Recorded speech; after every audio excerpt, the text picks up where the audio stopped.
बेंगलाव सहैनांगौआ बेंथलावनो सहैफिनबाय आरोखि बहा खारखो दोखो दोखो दोखो मानजिजाबाय बेस्राफोर मखौसो लानानैसो रायलायदों ना माखौ सानबाय नामोनलाय साइन्टिस्टफ्रा जेबा गोदान गोदान आबिष्कार खालामो मुलिफोरखौ डाइरेक्ट मानसिनाव थुवा सैमा मोख्राफोरनावसो थुग्रोयो नंगौ नाङा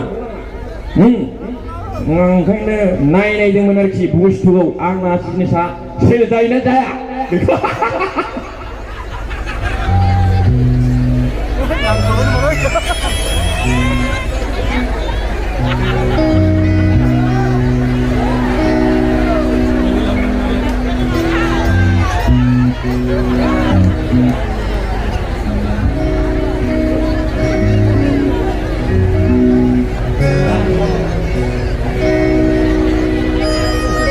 das warlah das जाबाय जिखुनु आंनि गोसो गोरबोनि अननाय आरो सिबिनायखौ नैबे प्रग्रामखौ सामलायगिरि बिथांमोननिसिम रोजा रोजा जासिनानै दोनहरबाय गोबांथार आर्टिस्ट दं बिनि गेजेराव सायख'नानै आंखौबो लाबोनायखाय आंथ' हालुवा साइज मानसि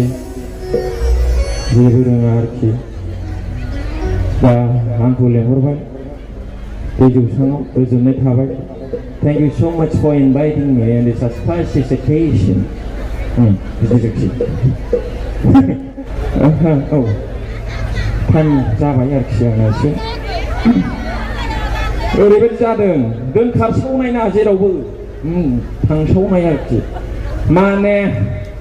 हरजों हर बेंगलाव खारसिगोन आरोखि मिथिबाय बङाइगावआव 6टायाव फैबाय आरोखि 6टायाव एसे मोनास्रोल जायोना बिदिनो फुजानि दिन आरोखि बेंगलाव थांगोन आरोखि बेंगलाव बास नेबाय बङाइगाव सापागुरियाव मिथिबाय औ बङाइगाव सापागुरियाव बास नेबाय सानैजों दोनखारलांग्राफ्रा हौवा हिन्जाव हौवानाबो हिन्जाव दंखायो हिन्जावनाबो फिसाइ दंखायो ओरैबायदि जिनिसा थांबाय हाखु दाखु बेंगलाव खालायग्रोसै बेंगलनि सिखार होनना मानसिफ्रा थांबाय दानिया बासआ फैबाय आरोखि बासआ दादगारिनि बै गेलेमफुं दादगारि दंना हरैहाय बेजों बेंटलजों थाङो आरोखि बासआ गुवाहाटि बास सेन्डिमिना शेखारा बुंबाय बेंटल बेंगलाव थांनांगौ बैसोरफोर गावसिना बास बुनानै बेंटल हाखु दाखु ओरै मानसि नायनाय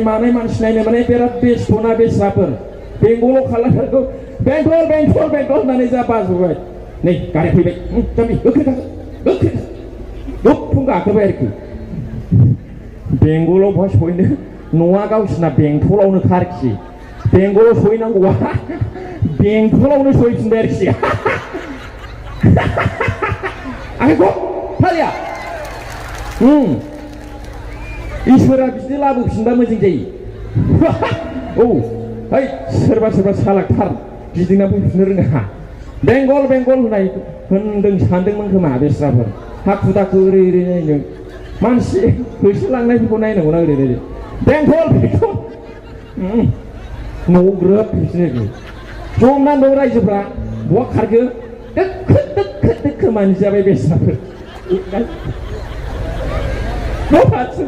बे मोनो जादों बेस्राफोर आयै ओंखायनो खारोबा एसे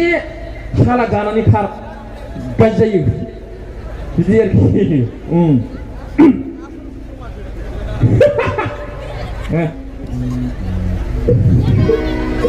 मखौसो लानानैसो रायलायदों ना माखौ सानबाय नामोनलाय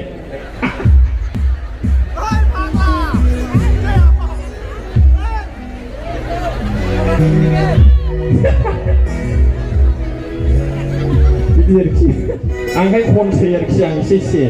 कर'नाखौबो खनबाय दाखालि बडि स्प्रे माबा माबि अनेक खनबाय खनलांबाय थागोन रायजो राजानि अननायनि दौलेंजोंनो आरोखि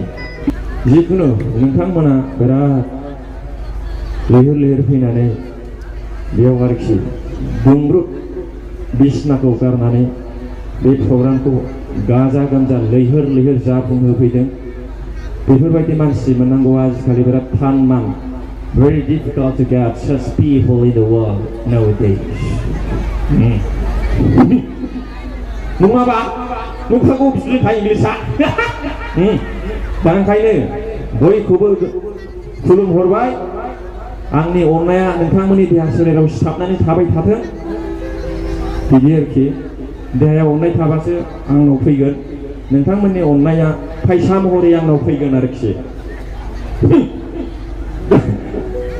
ओंखायनो आं खुलुमहरबाय जोबनायाव बयखौबो गोजोनथोंसै